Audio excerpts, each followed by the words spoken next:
But before we enter into the scriptures, I want to remind all of us that we are Africans. et en tant qu'Africains, And as Africans, tu as une réalité à Boutou, we know the reality of the night paix à Mouille, and of the day. sans que bataille à Bisson l'église. Without us having been told in the church, Les Botaniens sont en Afrique. every family in Africa, Et il y a eu Combo Bondoki. it knows the name witchcraft. Et ça, il y a eu Bot à mon côté. There's not one family Oh, il y a eu Bondoki. that doesn't know about witchcraft. Bah, match, il y a mis dans ma quartier. Compétition de football, il y a mis dans le quartier. The small football competitions in the areas, our areas, Bah, tu vas aussi me la moquisse. people are having motive for it. Ma compétition à mi-temps, tu vas la mi-temps dans le quartier. Small competitions when we were growing up, Bah, tu vas aussi me la moquisse. people had motive for that. Classe. For school, Bah, tu vas aussi me la moquisse. people go for motive. Libala. Marriage, Bah, tu vas aussi me la moquisse. people have motive for that as well. Misala. Works, Bah, tu vas aussi me la moquisse. jobs, people have a motive for Donc, it. ils ont les gens côté l'Afrique, na bisoyo. There's nothing in this Africa of ours Oyo, bah, tu vas faire la bonne soulier, pas Satan. that people do not go to Satan for help. Même côté, Even preaching, bah, tu vas aussi me la moquisse. people are having motive to do that. Ça dit, na Afrique, na bisoyo. That means in our Africa, Bondoki. witchcraft Et ça, réalité. is a reality. Et vous avez un ben africain And it will be a bad thing for an African à ignorer la réalité à la vie. to ignore that reality in their lives. Parce que ma botte à la vie sont presque nyoso. Because almost all of our families Et ça affecte la Kawabondo. is affected in witchcraft. Et bisobana, And us as the children, tozo subir la conséquence à Bondo. we are reliving the consequences of witchcraft. Nazo sale la network ya MTN. I'm using a MTN network, Mais na koki ko ignorer te que Vodacom peut ezali, but I cannot ignore that Wow. Vodacom exists que celle-ci peut ezali. and they sell C. Et ceux qui va bengani, And if they call each other, ba ko yokana. they will hear each other Ça que ngai na yeba. without me knowing. Donc ba network na mokilo ezebele. There are many networks in this world. Et ça va ko ngara zana ya moto. It's not only the one I have. Et ba nzambe pe sur la terre bazebele. And there are many gods on earth. Ya mwana tangu toluka nzambe ya Israel. That is why when we seek the God of Israel, Amen. Et tangu toluka Yesu Masia. and when we seek Jesus Christ, our Master, Toyeba nini toluka. we must know what we're seeking for Pe nini ya sala. and what He does. Église. The church Ezesika lisekite. is not a place for jokes. Ezesika bomo ya bato ezoboma. It's a place where lives are being changed. Et lokola Yesu alonga misala ya Satan. And as Jesus defeated the works of Satan, Il faut toyebaka misala ya mwana bomo ina biso. we must know the works upon our lives Po to réclamaka victoire na kati na so vida. that we can reclaim the victory in our lives. Eza esengo kolobaka naza chrétien. It's a good thing and a joyous thing to say I'm a Mais Christian, elengi ya vie chrétienne. but the joy of being a Christian Eza bilembo na bomo ina. is signs upon your life. Soki bato babandi kotatola ke oyo penza aza ya nzambe. If people come to testify that this one belongs really to Ke God nzambe azosala na vie ya moto. and God is upon his life, Elenga vie chrétienne ekomi na that kati. is the joy of Christian life. Alléluia. Amen. Yango na foto yeba nini Satan asalaka. That is why we must be aware of what Satan does Foto tambola na elonga likolo na ye. to walk in victory over him. Toke na livre ya Nombre chapitre 22. We go to Numbers 22.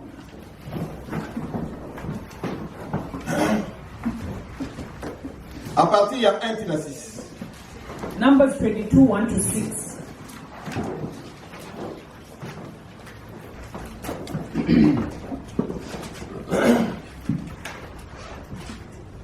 Nombre chapitre 22. The book of Numbers 22, À partir ya 1 tina 6. 1 to 6. Les enfants d'Israël partirent et ils campèrent dans les plaines de Moab. And the children of Israel set forward and preached in the plains of Moab, Au-delà du Jourdain vis-à-vis de Jéricho. on this side Jordan by Jericho. Balak, And Balak, fils de Tippor, the son of Zippor, vit tout ce qu'Israël avait fait aux Amoréens. saw all that Israel had done to the Amorites. Et Moab fut très effrayé en face d'un peuple aussi nombreux. And Moab was so afraid of the people Il fut saisi de terreur en face des enfants d'Israël. because they were many. Moab dit aux anciens des Madian, And Moab was distressed because of the children of Israel.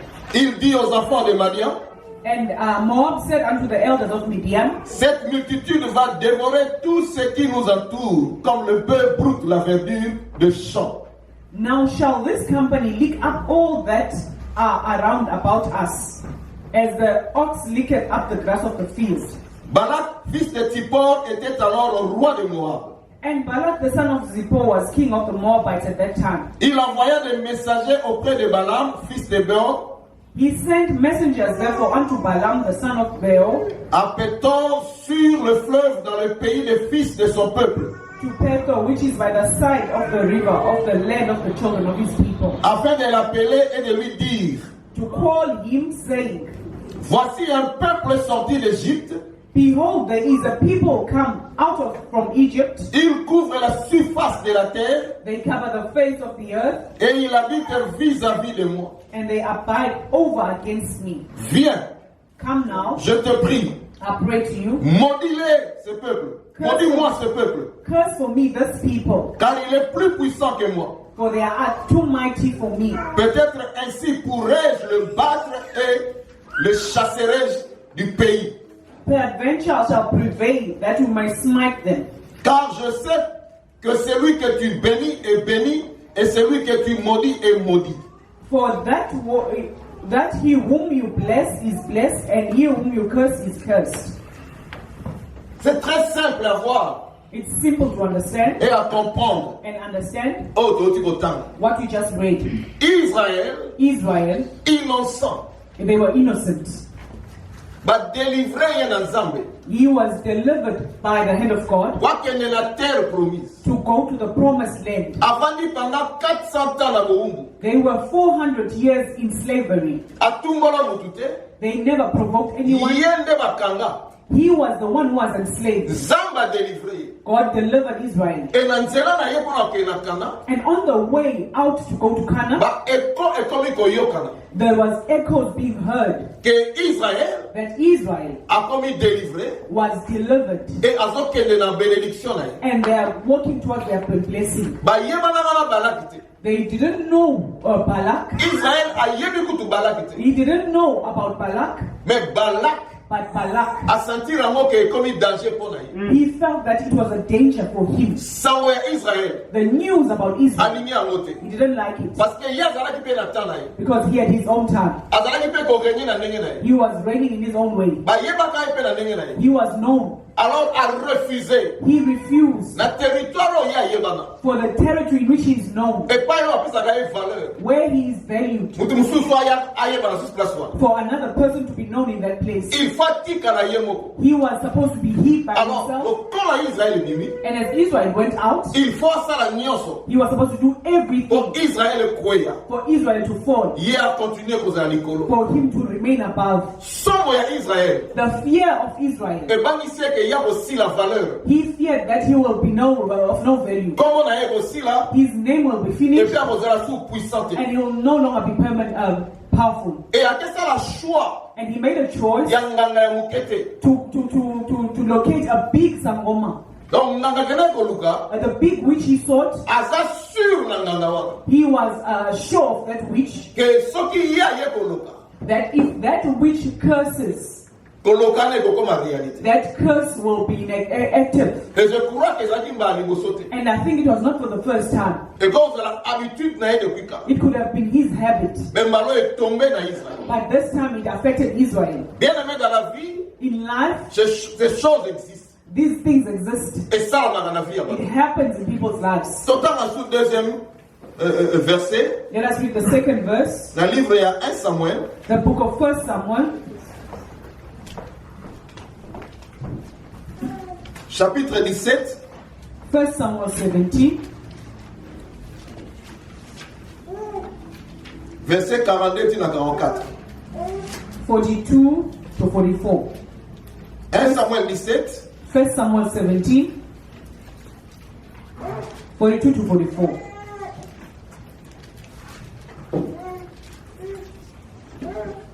tous ensemble. Are we together? 1 Samuel 17, 1 Samuel 17, 42 à 44. 42 to 44.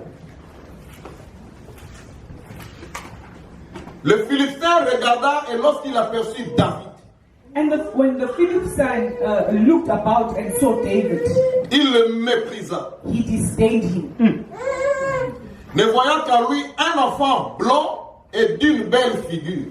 For he was but a youth and ruddy and of fair countenance. Nalingi to répéter mosusu. I want us to repeat again. Ah, nous allons parler sur le combat, il y a David contre Goliath. We're talking about the fight between Goliath and David. C'est-à-dire, na bitumba, That means in the fight, batu basi bayebana ke baza balongi. the people that were victorious were well known. Et puis forme ya balongi yango eyebana. And the structure of those who were victorious was known. Et Goliath, And Goliath, azalaki oyo si ayebana ke yeso baye na bitumba, bakoganye na mboka na bango. he was known that if he comes and fights, he's going to win. Et azalaki na image ya bato oyo yesi abunda na bango. And he had an image of people he has fought with before. En tant que mobundi, As a fighter, azalaka na image ya bato akobundisa. he had an image of people he can fight against. C'est na territoire ya guerre. That means in the territory of Il faut war, mono ndenge ye aza, he must see you as he is so apepe lokola ye. or above him.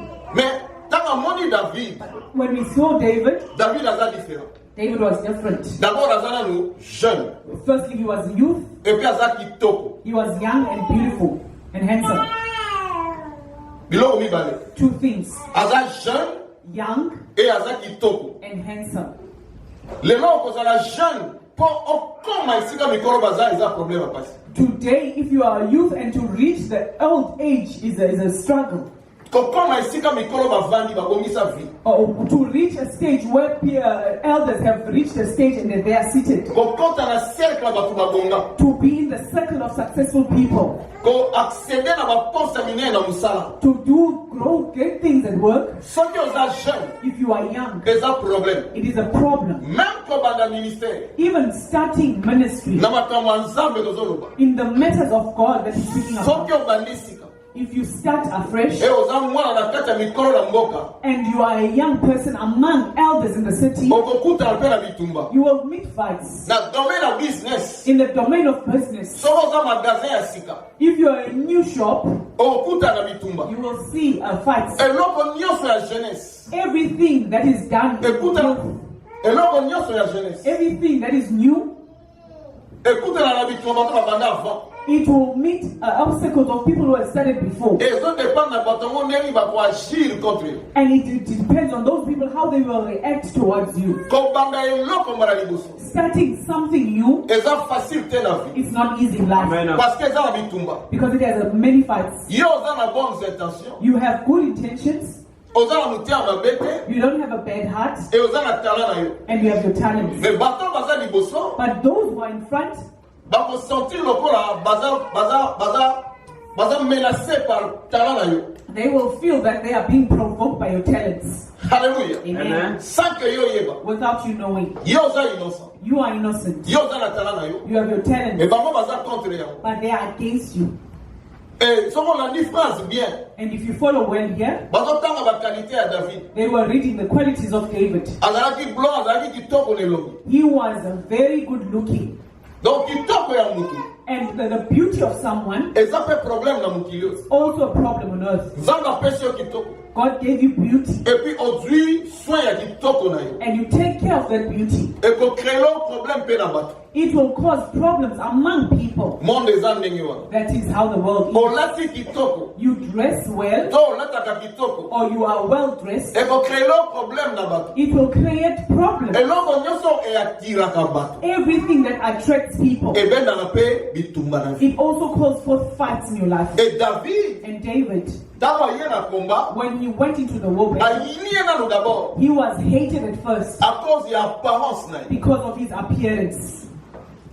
D'abord apparence. Because of his appearance. Comment mwana moke akokota na makambo ya mikolo? How can this young boy enter and be people's matters? Tokumela na makambo ya bitumba oyo. We have been here long in this fight. Tomesana mikolo na We mikolo. are used to old people. So petit aye kolakisa nini? What does this young lad want to show? Wana eza deja biloko malamu te na mokili. That is already something that is bad. Balangage ya bien te. The bad language. Eyoka sikoyo protection ya Goliath. And now here the protection of Goliath. Les Philistins dit à David, And the Philistines said unto David, suis un chien pour que tu viennes Tu viens à moi avec des bâtons. Am I a dog that you come against me with staves? Et après l'avoir maudit par ses dieux, And the Philistine cursed David by his gods. il ajouta, viens vers moi, je donnerai ta chair aux oiseaux du ciel et aux bêtes des champs. And the Philistine said to David, come to me, and I will give your flesh to the fowls of the air and to the beasts of the field. Naaki na ndeko moko abanda osala na place moko munene na libanda mboka. I had a friend who had worked outside a big company outside of the country. Et ndeko wana And that person, na compagnie na bango in their company, ezalaki na deux chefs. there were two chiefs. Bazalaki neti ensemble They were together mpona kofrene bandeko na bango bakongole. so that they can suppress their Congolese people. Et na kati ya complot na bango And in that unity, bazalaki mpe bato ya kisi. they had Muti. Alors na compagnie And in the company, bakomaki kobanga bango. they were being feared by others. Ndeko wana azalaki promotion, This guy got a promotion. babloke dossier na ye. They blocked his papers. Tosambeli mpona likambo yango, We prayed for this matter, me makambo ekendeka malamu. but things were not going well. Après nayebisi epesaka kombo bandeko. I said, give me the names of those people. Parce qu'il y a des niveaux à combattre. Because there are levels in the war. The Apesaka Bible- kombo bandeko wana. He gave me those names. Tokotele bango losambo. We went into prayer.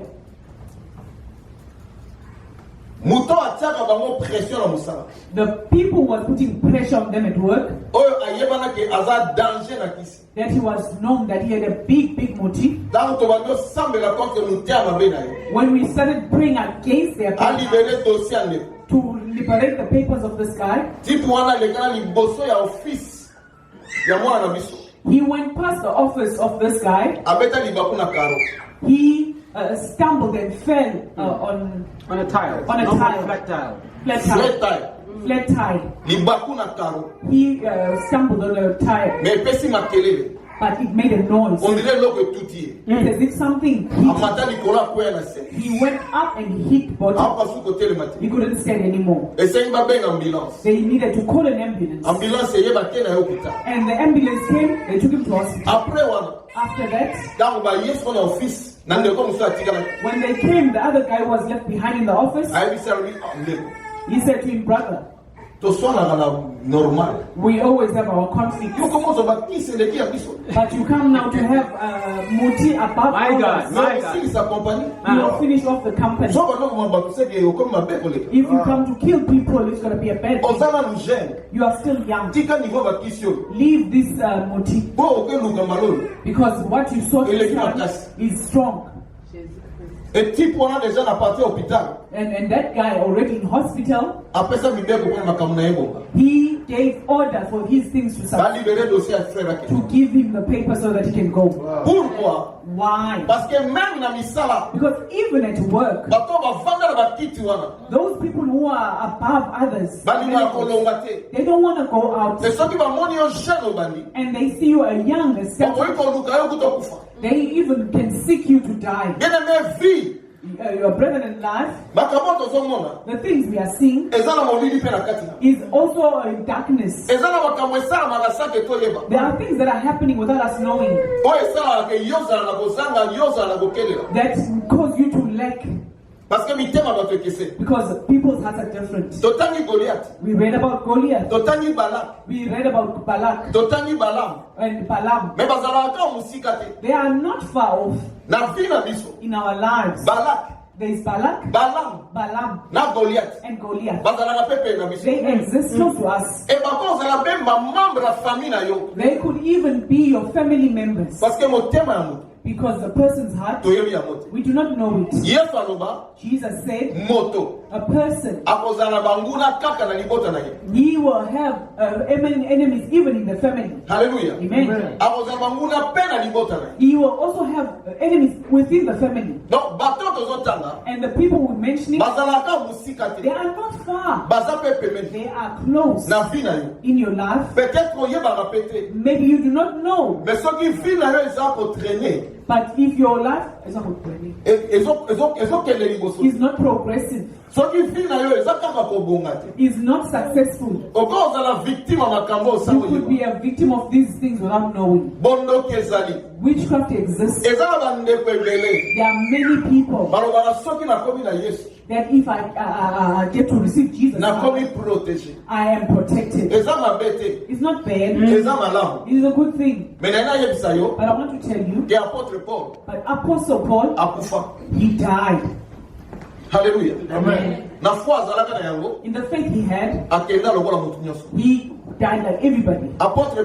Apostle Peter, he was killed. Almost all the apostles, they had a plan against their lives. They locked them up and they killed them. If they had run away against those plans, maybe they could be alive. Because Apostle Paul ran away from many places. Hallelujah. Amen. You can be with God, but it doesn't mean you must be careless. It doesn't mean that they will not make plans and it will not fit in your life. Especially if you're not walking really according to the will of God. Let us be careful with these things. There is spiritual fights, and sangomas are different. Witches are different. They went to seek Balaam, a witch that is able to curse a nation, not one person. He could curse a nation, to an entire nation. That means his level of witchcraft,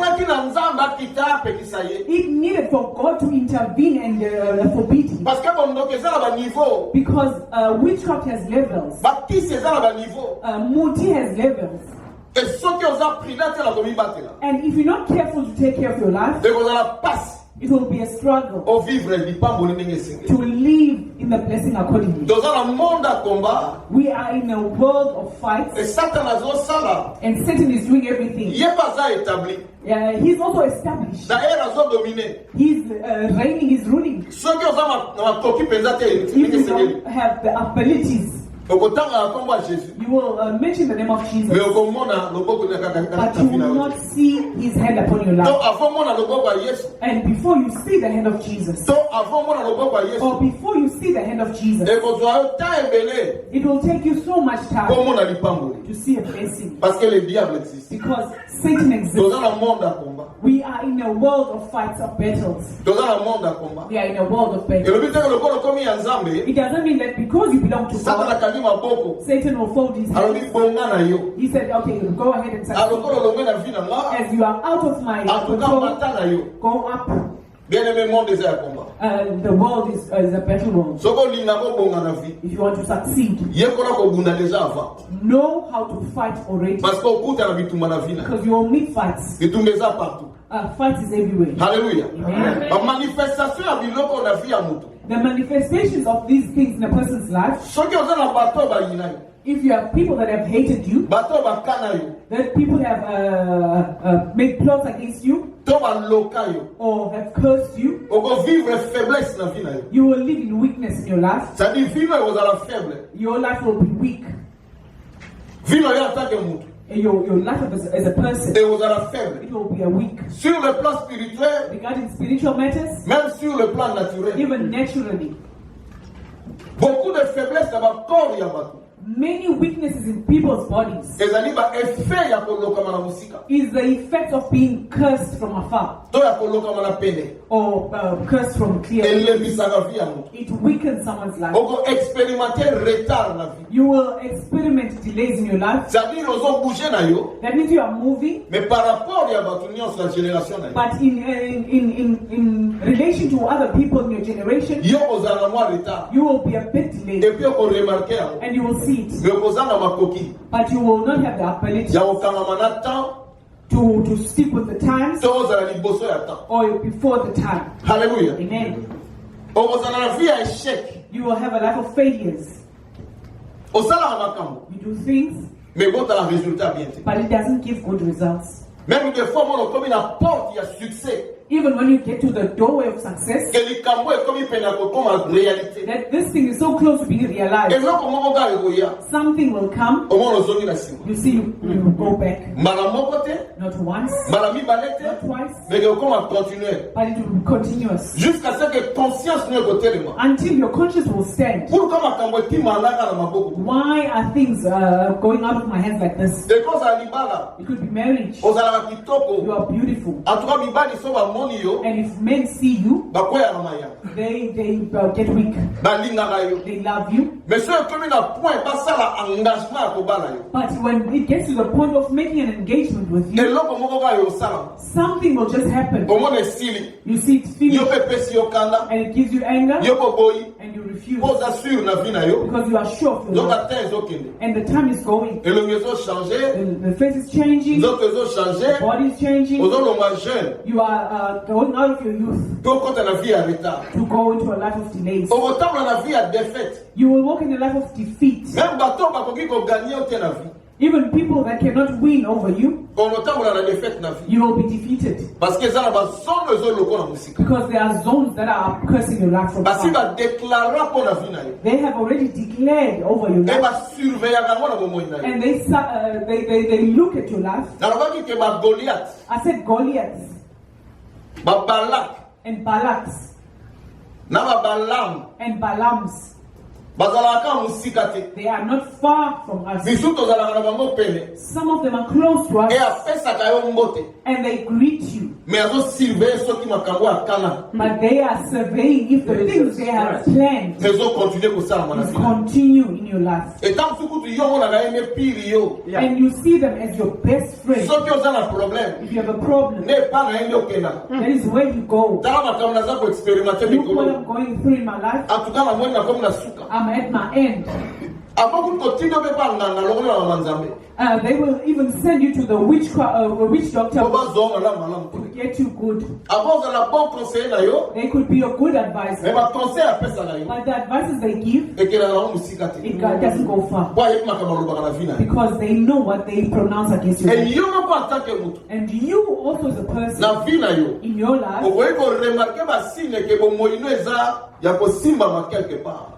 you can feel that your life is blocked somewhere, somehow. You can feel it.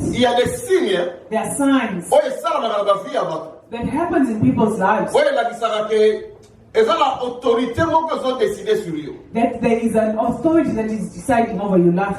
A lack of joy in someone's life is something that is not normal. That you're sitting like this and joy is finished. You sit, the pleasure of life is away from you. You don't see the sense of life. Those loss of joy is a result of things that are being done in your life. You are well, but you don't have pleasure for life. And it can even change your mood.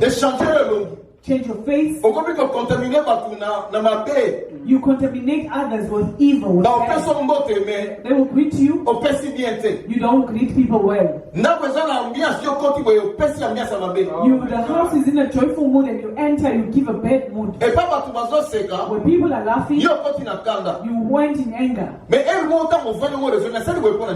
And sometimes you think about it, why did I do this?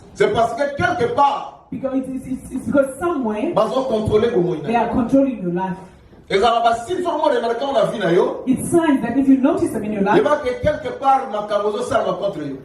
know that something is happening against your life.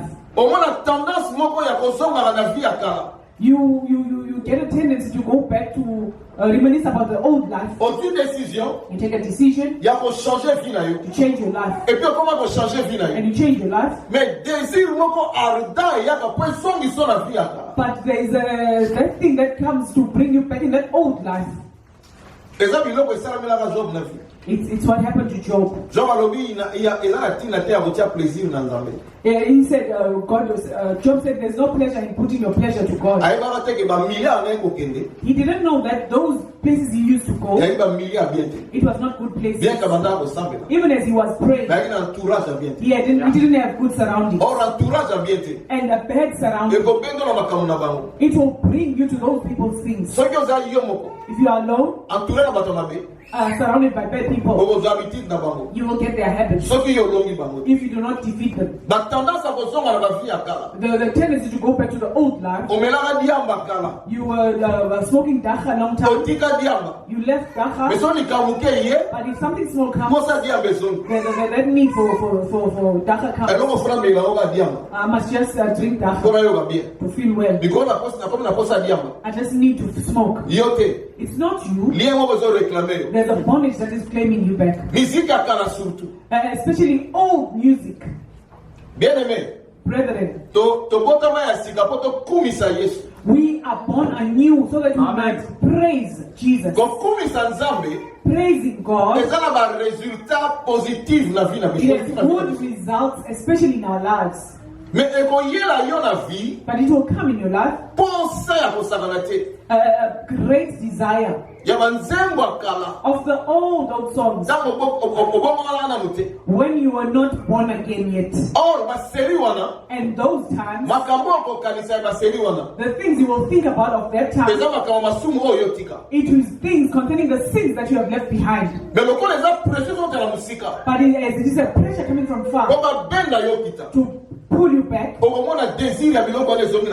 see the desire for those things coming back. The desire to drink and be drunk. To hear the old songs.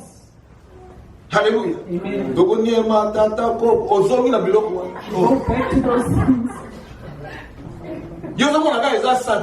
You just think it's your feelings. But they are playing with you from afar. To take you from where you had entered. To take you out of holiness. Out of holiness. To take your conscience away from the word of God. To bring you back to the things that you have refused in the life of the flesh. And you think it's feelings. And when you said it once, twice, you see your Christian life is mixed. Hallelujah. Amen. Sunday you are at church. But all the days of the week, you are not in the church. You have your own life and your own feelings. But Sunday you're going to go for God to forgive the sins you did. And Monday you start. They are limited you in the instead of progressing in faith, you're not progressing. You are limited somewhere because they are praying against you from far. Hallelujah. Amen. It also happens when they're fighting against you. The good dreams will not come to you. The dreams you have are fights. Nightmares. Some dreams you cannot even explain them. You're going to see strange things in your dreams. You cannot even explain those dreams to others. Even dreams of meeting a man and a woman. Many times it shows things that are done against you. But now you are feeling, having it in the physical. Those signs. It must shake your conscience. That something is not right in the spiritual life. Balaam was far. But he could curse the whole nation. Traveling, distancing is good, but it doesn't block Satan. It doesn't block witches. It doesn't block witchcraft. Hallelujah. Amen. Because Satan is in every country. And he has his representatives. If you wake up sometimes and you see cuts in your bodies and you don't know where it's coming from, you don't know where you were bruised, but you see bruises in your life, something is not normal there. Hallelujah. Amen. It could be you were beaten at night, or they gave you lashes at night. There's many things in darkness. There's a form of witchcraft that it happens by voodoo. You can be represented. You are represented by a doll. That will be you in the house of the witch. What they will do to that doll, it will happen to your body. They can even take a photo. What they will do to that picture, it will happen in your life. Sometimes your clothes. It's very dangerous if they take your hair or your nails. Hallelujah. Amen. If you wake up with wounds in your body, it's not a good sign. Hallelujah. Amen. You are married, or you loved someone, or you become to hate the person. That desire is gone without any reason.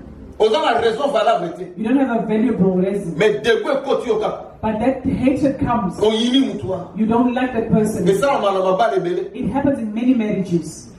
It's something that is not normal. The person you love, if you love them and they didn't do anything, where is that hatred coming from? And if those things come in your life, something is not normal.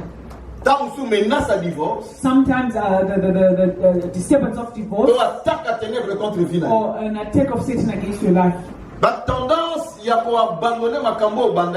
The tendency to abandon things which you were started. Many people begin things and they don't get to the end. Even reading a book. You can start reading a book, but you don't get to the end. It's small signs, but it speaks a lot. You start things, you don't get it to the end. But there are people that leave their jobs. They just leave the jobs like that. They are not fired. And they don't understand at the end why they went out. I will just leave this job. I will not live. I will not do this anymore. Without knowing why they're leaving. They are leading your life. They are controlling you. It's signs that are bad signs. Hating people in your heart without a reason. It's not good. It's not good. To forget the vision you had started with. Satan is a great thief. If you read in Mark, Jesus is saying this. The word of God is sown by the sower. It falls on good ground. And when as it falls, Satan comes and steals it. Satan can even steal a person's idea. A vision, a person's vision he can steal. The fight of Daniel. What fight was it?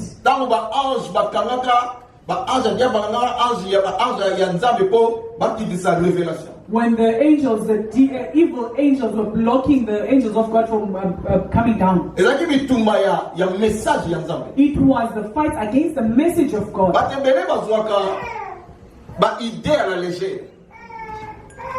People get ideas lightly. To be a person that God speaks to. Don't take it lightly. But Because many people don't hear that voice. That access is being blocked. They don't take new ideas. And most of the time we criticize those people without knowing their fights. You are advising them, but it's not entered. Because that access to hear has been blocked. The intelligence is blocked. They will not hear good things.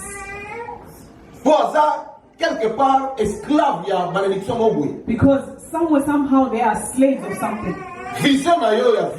The vision you started with your life, do you still have it today?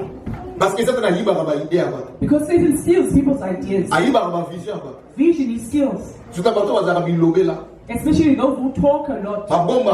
They don't keep secrets. A small thing of their life. The fire, the heart is beating up. They must just tell people. If they get a new friend, they don't even verify where their friend comes from, how they live. But as they are close and they are friends, let me just open up. There are great mistakes. Because the Satan exists and his darkness is there. Many of our ideas have been stolen. Many visions went because of our talking to them. Everything good you have in your life, give it value. Take it as a treasure and take care of it. Because it could be that thing that will make you a great person. But if you do not know how to value your ideas God gives you, it will be a struggle to move forward. Hallelujah. Amen. The vision is lost. Many people coming from Congo are with me here. But in this country, the things they entered to do in this country when they came is the things they're not doing anymore. The ideas they had when they came to South Africa, that ideas has been lost.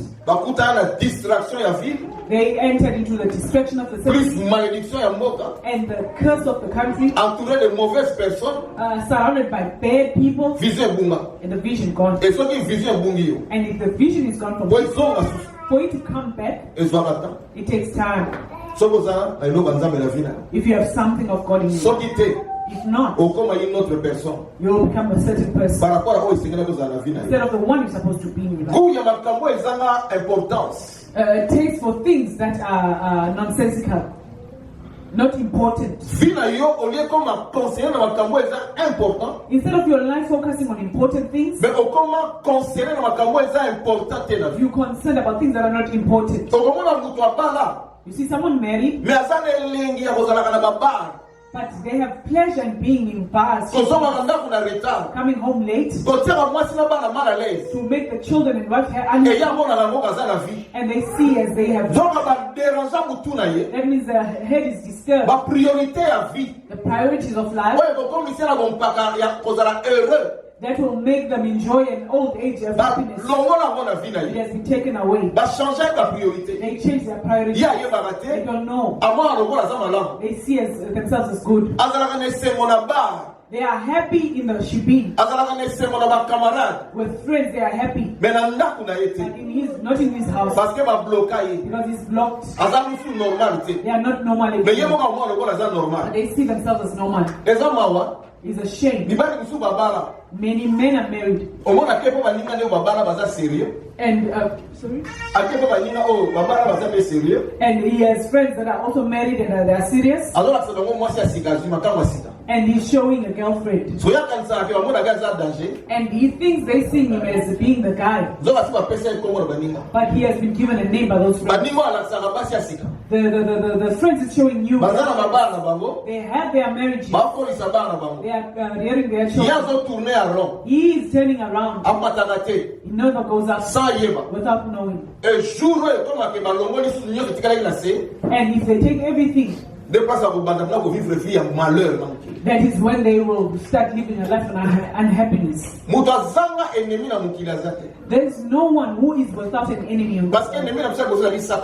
Because our first enemy was Satan. Et Satan est très organisé. And he is so organized. All the people under him, they do his work. And as you are here with me, you have fights that fights against your life. And it could have blocked many things in your life. You are living a life of delay, a life of defeat. Not because you are not wise or you are not strong, because there's a certain group of people, they have decided against you. And they took their decision seriously. And they look after it until they see you with nothing. They can destroy your life, even in sickness. There are certain sicknesses that are not results of the physical world, that even the doctors don't know what to say. It's mostly results of curses. They set it upon your life for you not to go forward, because they want to limit you somewhere. But our joy is in Jesus Christ. He put all our curses on him on Golgotha. There is not one curse that can come against a child of God that can defeat what Jesus Christ did for us on Golgotha. And it needs for you to walk with God, because the adversary doesn't leave an enemy easily. They look for an opportune time to come back again. As a child of God, if you see these signs in your life, know your fights are serious. Your fight is serious. But the victory is in Jesus. I want us to pray. We'll take a time in prayer. A lack of insufficiency, of continuous losses, a lack of defeats. Jesus Christ crucified it on the cross of Golgotha for you and I. We are in the time of victory. To us the authority has been given to walk over the works of Satan. He didn't give it to Satan. He took the powers from Satan. He defeated the power of Satan, and he gave us that victory. And as children of God, if we see those things, let us stand in prayer to start renouncing from these things, to break these works down, to declare the end of these works, and to call on Jesus for intervention. We are of God to see his hand manifest. We are with Jesus to be testimonies of his glory. Let us stand. We are going